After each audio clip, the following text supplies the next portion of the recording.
So, ito na ang ating final na kimchi rice with shrimp.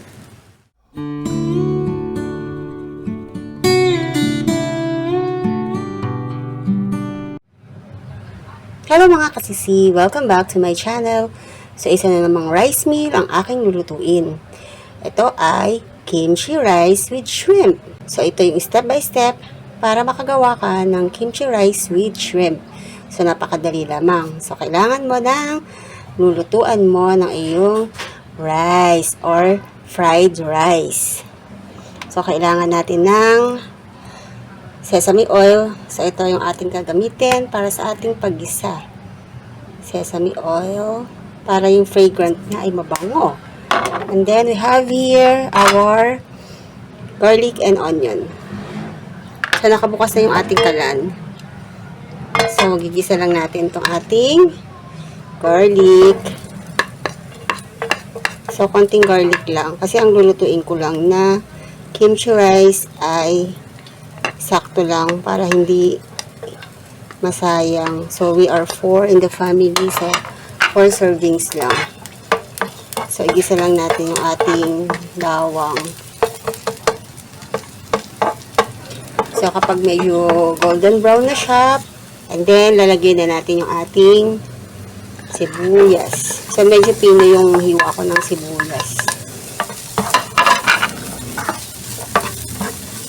So, igisa lang natin yung sibuyas hanggang sa maging translucent yung kanyang color. It's better pala to do your fried rice dito sa non-stick. Sigurado tayo na walang didikit sa lulutuan natin. So, kung wala naman talaga kayong non-stick, okay lang naman din na yung traditional na lutuan. So, ayan, translucent na yung ating sibuyas. Ilagay na natin yung ating shrimp. So, yung ating shrimp, ang ating sahog for today. Diba? Ang sarap niyan. So, binabad ko lang pala siya sa garlic powder and paprika para may konting color siya. So, lagay na natin.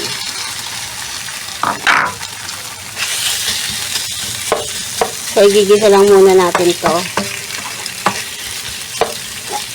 hanggang sa magkulay orange siya hanggang sa tingin natin ay luto na siya.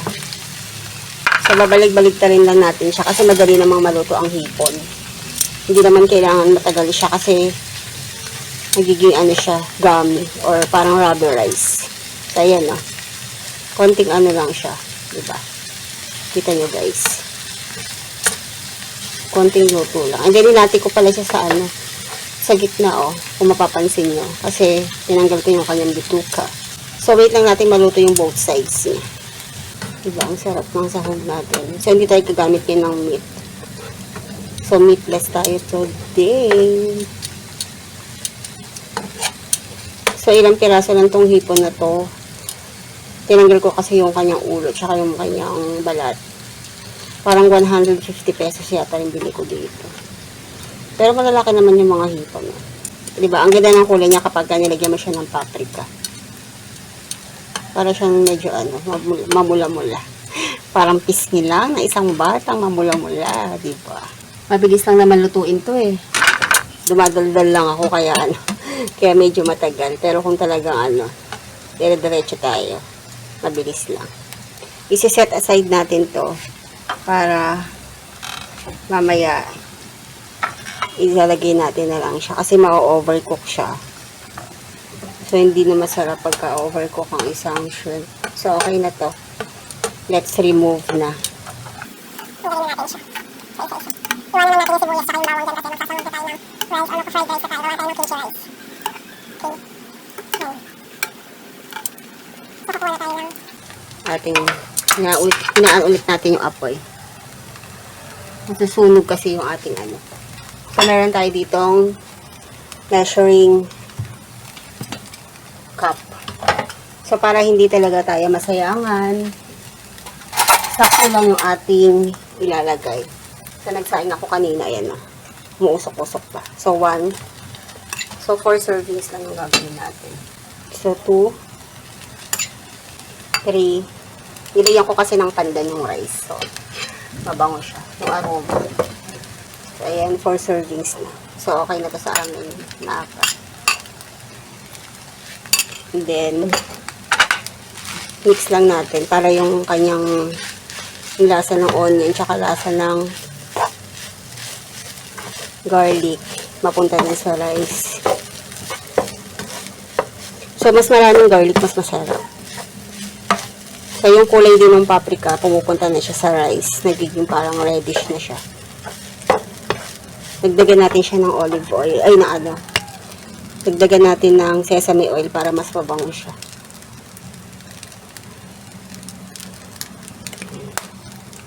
Tapos, maglalagay na tayo ng ating kimchi rice. Ay, kimchi rice.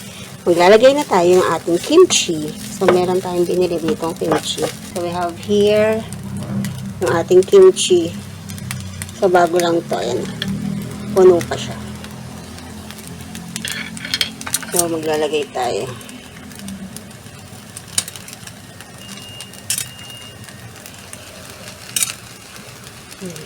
Tingnan natin kung tama na itong ang dami niya. Kasi yung lasa nito, ang sarap. Parang pinagbabara nung Baguio Pechay ito eh. Yung pinagbabara ng Baguio Pechay. Nandiyan yung lasa. So, mix nyo lang mabuti. So, hindi ko na hinatin kung maliliit yung kimchi. Yung pinaka-ano niya kasi masarap yung medyo chewable. Hindi nangunguya kayo may crunchiness. So, maglalagay na tayo next step ng ating seasoning. Diba? Ang dali-dali lang natuloy. Ang bango niya. Maglalagay na tayo ng ating seasoning. So, we have here, maglalagay tayo ng kaunting oyster sauce. Just a few lang. Para may konting tamis. So, konti lang. That's enough. And then, maglalagay tayo ng white pepper. So, hindi talaga nawawala sa ating lutuin ang white pepper. Konti lang. Yan. That's enough na. And then,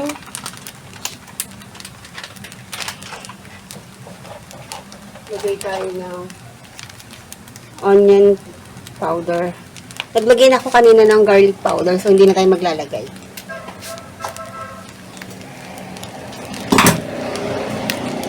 So, onion powder. Lagay tayo. Okay na yun. Then, mix well. Mix well. So, wag masyado malakas yung apoy nyo guys kasi masusunog yung ilalim. Or, madaling parang magda-dry out agad yung niya, rice.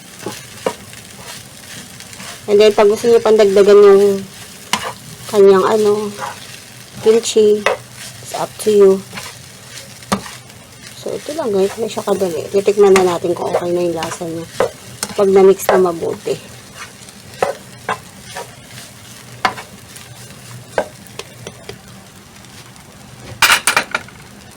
Lagyan pala natin ng kaunting chili. Meron pa ako ditong chili oil, chili garlic. So, lagyan natin siya ng kaunti para meron siyang konting kick. May konting anghang. Wow, sarap. Ito yung to gumagawa kasi ako ito para pag nag-siomay. Meron na kaming chili garlic. So, okay, mix well again. Diba? Ang dali lang gawin. Kasi pag mamili ka ng kimchi rice sa labas, mahal eh. So, bakit hindi ka nalang gumawa sa bahay, diba? Alam mo ng mga bata ngayon, mahilig sa mga Korean food. Kulang na nga lang eh. Naging Korean national sila eh. Mahilig sa mga Korean pop. Ang tawag doon, yung mga group. Mahilig sa mga merch na Korean. Ay nako. Yan talaga mga kabataan ngayon. And then, after that, kung meron kayong mga ibang veggies, so meron ako ditong mixed veggies. Lagyan natin ng konting mixed veggies. Para may konting naman. kulay. Konti lang.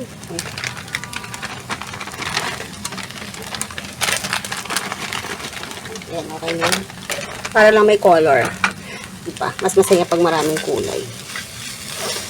So, tatakpan muna natin siya. Ay, toppings na pala natin yung shrimp para pag tinakpan natin siya, maluluto pa ng kaunti yung ating shrimp. So, ito yung shrimp natin. So, i-toppings na natin one by one. Sarap! Ooh. Diba?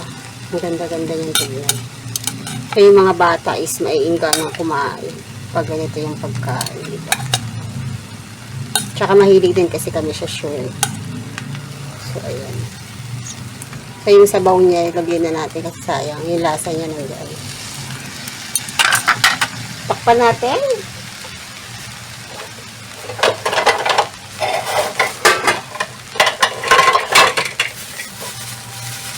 So, here's our takip. Tatakpan natin siya ng mga 1 minute para lang medyo maluto pa yung rice, tsaka yung kimchi at tsaka yung hipon.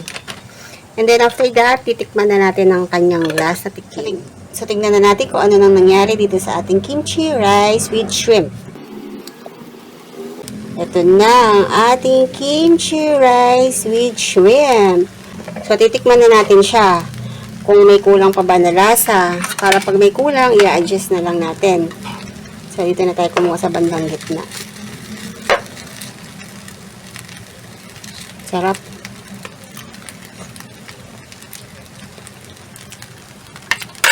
Medyo kulang pa siya sa alat. So, lalagyan natin siya ng konting salt. So, kumuha lang tayo ng kaunting iodized salt kasi baka biglang maparami tayo.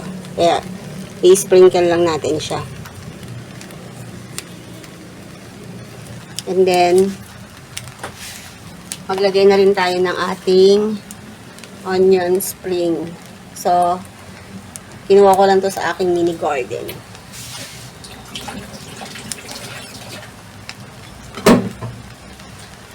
Ito ang ating onion spring. Lagyan na natin siya. Tapos tatakpan ulit natin para naluto pa ng kaunti. Kasi naglagay tayo ng salt.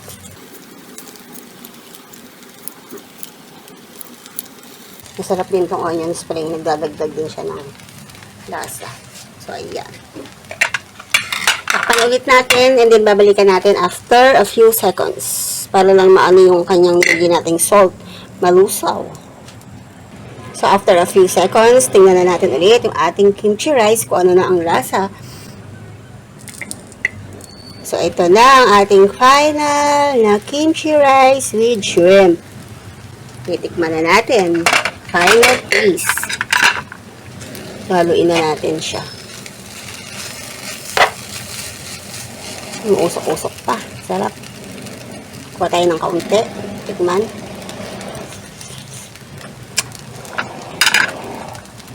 Perfect na siya. Gayahin nyo to. I'm sure magugustuhan to ng inyong mga anak. Kasi nga may shrimp, may rice, kompleto na. 2 in 1 sa isang lutuan. Bye guys!